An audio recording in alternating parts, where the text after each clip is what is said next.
ಬಾಯಿ ಕೆಟ್ಟೋದಾಗ ಬಿಸಿ ಬಿಸಿ ಅನ್ನಕ್ಕೆ ಈ ಥರ ಕ್ಯಾಪ್ಸಿಕಮ್ ಫ್ರೈ ಟ್ರೈ ಮಾಡಿ ನೋಡಿ, ತುಂಬಾ ರುಚಿಯಾಗಿರುತ್ತೆ.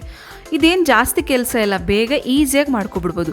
ಫಸ್ಟು ಕಡಾಯಿಗೆ 2 ಟೇಬಲ್ ಸ್ಪೂನ್ ಕಡಲೆಬೇಳೆ ಹಾಕ್ಕೊಂಡು ಹುರ್ಕೊಳ್ತಾ ಇದ್ದೀನಿ. ಹಾಗೆ ಅರ್ಧ ಟೇಬಲ್ ಸ್ಪೂನ್ ಎಣ್ಣೆ ಹಾಕ್ಕೊಂಡು ಇವಾಗ ನಾನು ಮತ್ತೆ 2 ಟೇಬಲ್ ಸ್ಪೂನ್ ಉದ್ದಿನಬೇಳೆ ಹಾಕ್ಕೊಂಡು ಮತ್ತೊಂದು ಸಲ ಫ್ರೈ ಮಾಡ್ತಾ ಹೋಗ್ತೀನಿ. ಹಾಗೆ 4ರಿಂದ 5 ಒಣಮೆಣಸಿನ್ಕಾಯಿ ಸೇರಿಸ್ಕೊಂಡು ಮತ್ತೊಂದು ಸಲ ಫ್ರೈ ಮಾಡ್ಕೊಂಡಿದ ನಂತರ ಒಂದು 7ರಿಂದ 8 ಬೆಳ್ಳುಳ್ಳಿ ಎಸಳನ್ನ ಸಿಪ್ಪೆ ಸುಲಿದಿರ ಸೇರಿಸ್ಕೊಳ್ಳಿ, ಆವಾಗಲೇ ಟೇಸ್ಟು. ಅದನ್ನು ಸೇರಿಸಿದ ನಂತರ ಒಂದು 8ರಿಂದ 9 ತೆಂಗಿನಕಾಯಿ ಪೀಸು, ಒಣ ತೆಂಗಿನಕಾಯಿ, ಅದನ್ನು ಈ ಥರ ಉದ್ದುದ ಕಟ್ ಮಾಡಿರೋದು ಸೇರಿಸ್ಕೊಳ್ತಾ ಇದ್ದೀನಿ. ಸೇರಿಸ್ಕೊಂಡು ಮತ್ತೊಂದು ಸಲ ಇದೇ ಥರ ಫ್ರೈ ಮಾಡ್ತಾ ಹೋಗೋಣ. ಇವಾಗ ಒಂದು ಅರ್ಧ ಟೇಬಲ್ ಸ್ಪೂನಷ್ಟು ಜೀರಿಗೆ ಸೇರಿಸ್ಕೊಂಡು ಮತ್ತೊಂದು ಸಲ ಫ್ರೈ ಮಾಡ್ತಾ ಹೋಗೋಣ. ಜೀರಿಗೆ ಹಾಕಿದ್ದೀನಿ. ಹಾಗೆ ಫೈನಲ್ ಆಗಿ ಹುರ್ಗಡ್ಲೆ ಏನು ಮುಂಚೆನೇ ಹಾಕೋದು ಬೇಡ, ಈ ಥರ ಲಾಸ್ಟಲ್ಲಿ ಹಾಕ್ಕೊಂಡು ಮತ್ತೊಂದು ಸಲ ಹುರ್ಕೊಂಡ್ರೆ ಅಷ್ಟೇ ನಮ್ಮ ಸ್ಟಫಿಂಗ್ ಪೌಡ್ರ್ ರೆಡಿ ಆಗೋಗುತ್ತೆ. ಈ ಥರ ಕೆಂಪುಗೆ ಹುರ್ಕೊಂಡು ಇವಾಗ ನಾನು ಇದನ್ನು ಮಿಕ್ಸಿ ಜಾರ್ಗೆ ಶಿಫ್ಟ್ ಮಾಡ್ತಾಯಿದ್ದೀನಿ. ಹಾಗೆ ಸ್ವಲ್ಪ ಉಪ್ಪು, ರುಚಿಗೆ ಬೇಕಾಗಿರೋಷ್ಟು ಉಪ್ಪು ಹಾಕ್ಕೊಂಡು ಇದನ್ನು ಫೈನಾಗಿ ಪೌಡ್ರ್ ಮಾಡ್ಕೋಬೇಕು. ಇಲ್ಲಿ ತೋರಿಸಿದ್ದೀನಲ್ಲ ಈ ಥರ ಪೌಡ್ರ್ ಮಾಡಿಕೊಂಡು ಇದನ್ನು ಸೈಡ್ಗೆ ಇಟ್ಕೊಳ್ಳೋಣ.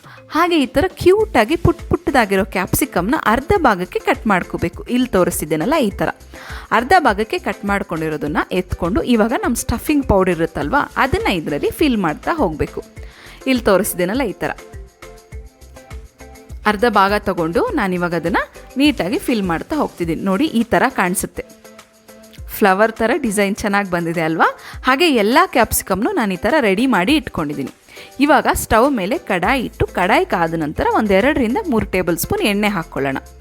2ರಿಂದ 3 ಟೇಬಲ್ ಸ್ಪೂನ್ ಎಣ್ಣೆ ಹಾಕ್ಕೊಂಡು ಎಣ್ಣೆ ಕಾದ ನಂತರ ಒಂದೊಂದೇ ಕ್ಯಾಪ್ಸಿಕಮ್ನ ಅದ್ರ ಮೇಲೆ ಇಡ್ತಾ ಹೋಗೋಣ. ಎಣ್ಣೆಯಲ್ಲಿ ಎಲ್ಲ ಕಡೆ ಪ್ಲೇಸ್ ಮಾಡ್ತಾ ಹೋಗೋಣ. ಹಾಗೆ ಸ್ವಲ್ಪ ಹುಷಾರಾಗಿಡಿ. ಇಲ್ಲಿ ಈ ಥರ ಎಲ್ಲ ಕ್ಯಾಪ್ಸಿಕಮ್ನು ನಾನು ಇಡ್ತಾ ಹೋಗ್ತೀನಿ.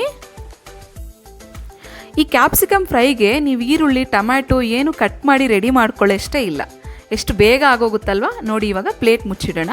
ಹಾಗೆ ಪ್ಲೇಟ್ ತೆಗೆದ ನಂತರ ಉಳಿದಂಥ ಪೌಡ್ರನ್ನು ನಾನಿಲ್ಲಿ ಸೇರಿಸ್ತಾ ಇದ್ದೀನಿ. ಸೇರಿಸ್ಕೊಂಡು ಮತ್ತೊಂದು ಸಲ ಮಿಕ್ಸ್ ಮಾಡಿದ್ರೆ ಅಷ್ಟೇ ನಮ್ಮ ಕ್ಯಾಪ್ಸಿಕಮ್ ಫ್ರೈ ರೆಡಿ ಆಗೋಯ್ತು. ನೋಡಿ, ಬ್ಯಾಚುಲರ್ಸು ಹಾಗೆ ಕ್ವಿಕ್ಕಾಗಿ ಏನಾದರೂ ಅಡುಗೆ ಮಾಡಬೇಕು ಅನ್ನೋರು ಇದನ್ನು ಟ್ರೈ ಮಾಡಿ ನೋಡಿ. ಕ್ಯಾಪ್ಸಿಕಮ್ ಒಂದಿದ್ರೆ ಸಾಕು, ಉಳಿದೆಲ್ಲ ಪದಾರ್ಥ ಮನೆಯಲ್ಲೇ ಇರುತ್ತಲ್ವ.